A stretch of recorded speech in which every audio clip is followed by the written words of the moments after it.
شمائل ترمذی کا باب نمبر 43 جو کہ شروع کیا تھا اس کا کچھ حصہ آپ تک پہنچا۔ آج بقیہ حصہ کا آغاز کریں گے۔ باب نمبر 43 کا موضوع تھا نبی کریم صلی اللہ علیہ وآلہ وسلم کے روزہ رکھنے کا بیان۔ ماہ رمضان کا آخری اشرا شروع ہونے پر آپ صلی اللہ علیہ وآلہ وسلم عبادت میں مصروف ہو جاتے اور اہل خانہ کو بھی عبادت میں مصروف ہونے کی تاکید فرماتے تھے۔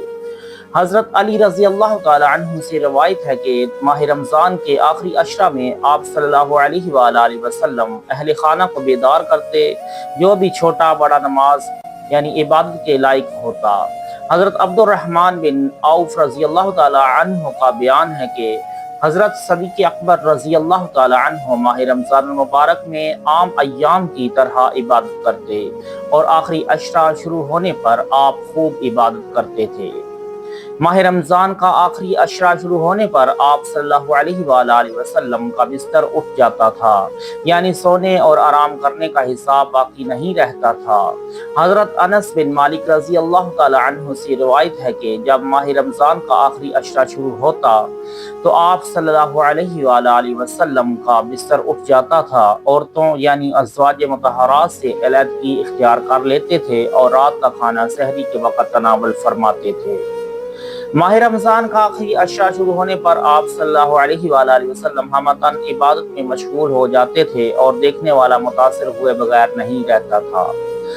ام المؤمنین حضرت عائشہ صدیقہ رضی اللہ تعالی عنہا فرماتی ہیں کہ ماہ رمضان کے 2 اشروں میں آپ صلی اللہ علیہ وآلہ وسلم عبادت میں مشغول رہتے اور سوتے بھی تھے۔ آخری اشرا شروع ہونے پر آپ خوب عبادت کرتے، اہل خانہ سے علیحدگی اختیار کر لیتے اور ہمتاً ریاضت کی طرف متوجہ ہو جاتے۔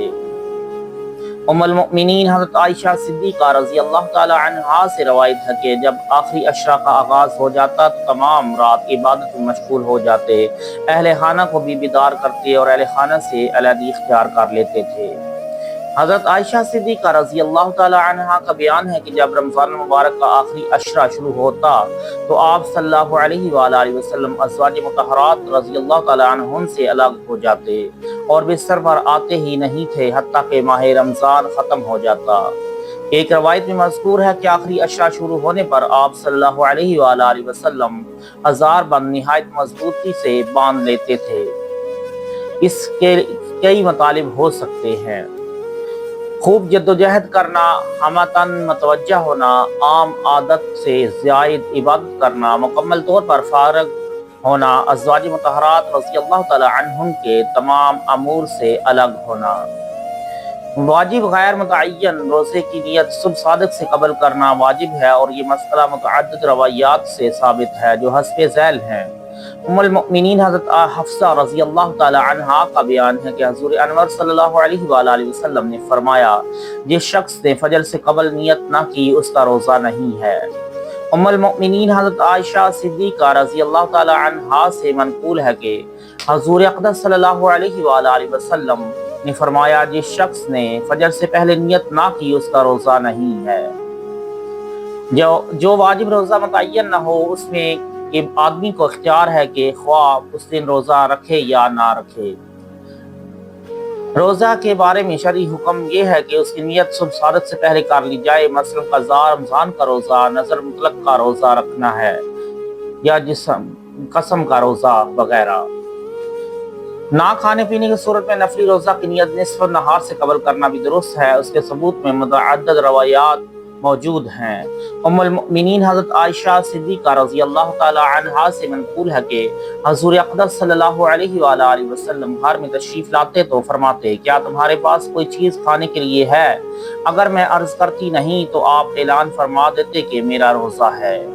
حضرت انس بن مالک رضی اللہ تعالی عنہ کا بیان ہے کہ حضرت ابو طلحہ انصاری رضی اللہ تعالی عنہ چاشت کے وقت اپنے اہل خانہ کے پاس آتے اور دریافت کرتے، کیا کھانے کے لیے کوئی چیز موجود ہے؟ اگر اہل خانہ کی طرف سے نفی میں جواب دیا جاتا تو آپ فرماتے، میرا روزہ ہے۔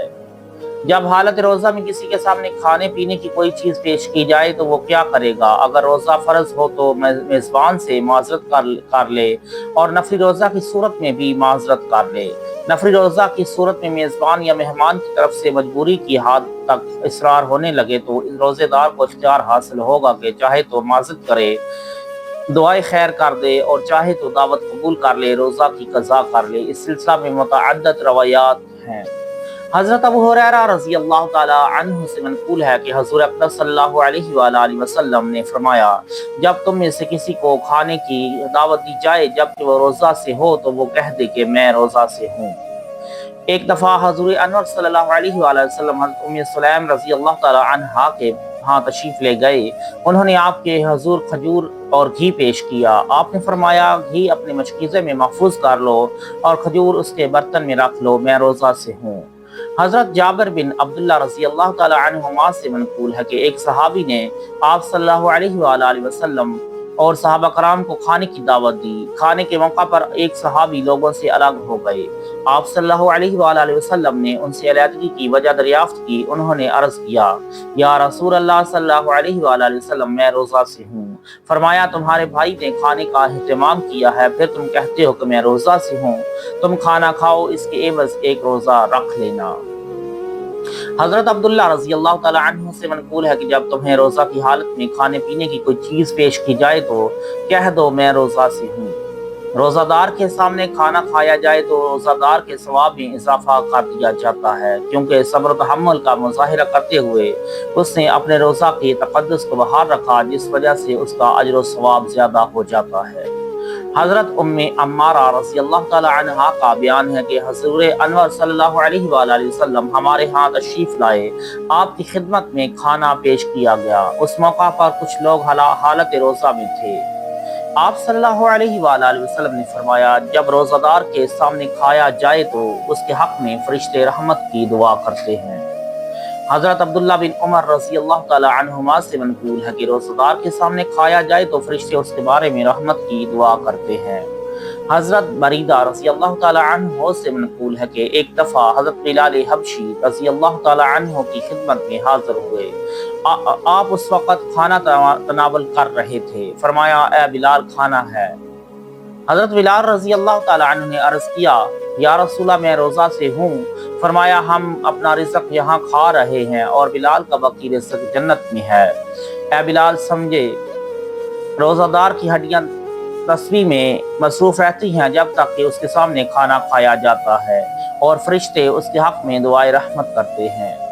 صائم جب بھول کر کوئی چیز کھا لے یا پی لے، خواہ وہ قلیل ہو یا پیٹ بھر ہو، اس سے روزہ فاسد نہیں ہوتا، نہ قضا لازم آتی ہے اور کفارہ واجب ہوتا ہے، تاہم اس کا روزہ برقرار رہے گا اور مزید کوئی چیز کھانے پینے کی ہرگز اجازت نہیں ہے۔ حضرت ابو ہریرہ رضی اللہ تعالی عنہ کا بیان ہے کہ حضور انور صلی اللہ علیہ وآلہ وسلم نے فرمایا، بھولے سے جس کا روزہ رمضان میں ٹوٹ جائے تو اس پر نہ قضا ہے اور نہ کفارہ۔ حضرت ابو ہریرہ رضی اللہ تعالی عنہ سے منقول ہے کہ ایک شخص حضور انور صلی اللہ علیہ وآلہ وسلم کی خدمت میں حاضر ہوا اور عرض کیا، یا رسول اللہ، میں نے روزہ کی حالت میں بھولے سے کھا پی لیا ہے۔ آپ نے جواب میں فرمایا، اللہ تعالی نے تمہیں کھلایا پلایا ہے۔ حضرت ابو ہریرہ رضی اللہ تعالی عنہ سے منقول ہے کہ حضور انور صلی اللہ علیہ وآلہ وسلم نے فرمایا، جو شخص روزے کی حالت میں بھولے سے کچھ کھا پی لے تو وہ اپنا روزہ پورا کرے، کیونکہ اللہ تعالیٰ نے اسے کھلایا پلایا ہے۔ نفلی روزہ توڑنے پر اس کی قضا واجب ہے مگر کفارہ نہیں ہے۔ حضرت عائشہ صدیقہ رضی اللہ تعالی عنہا کا بیان ہے اور میں اور حضرت حفصہ رضی اللہ تعالی عنہما دونوں روزہ سے تھیں۔ ہمارے پاس بطور ہدیہ کھانا آیا تو ہم نے روزہ توڑ دیا۔ آپ صلی اللہ علیہ وآلہ وسلم تشریف لائے۔ ہم نے آپ سے اپنے روزے کے بارے میں دریافت کیا تو آپ نے فرمایا، تم دونوں روزہ کی قضا کرو۔ حضرت ابو سعید خدری رضی اللہ تعالی عنہ کا بیان ہے کہ ایک شخص نے کھانا تیار کیا۔ آپ صلی اللہ علیہ وآلہ وسلم اور صحابہ کرام کو دعوت دی۔ ایک صحابی نے کہا، میں تو روزے سے ہوں۔ آپ صلی اللہ علیہ وآلہ وسلم نے فرمایا، تمہارے بھائی نے تمہاری دعوت کی ہے، تم روزہ توڑ دو اور اس کے عوض قضا کر لو۔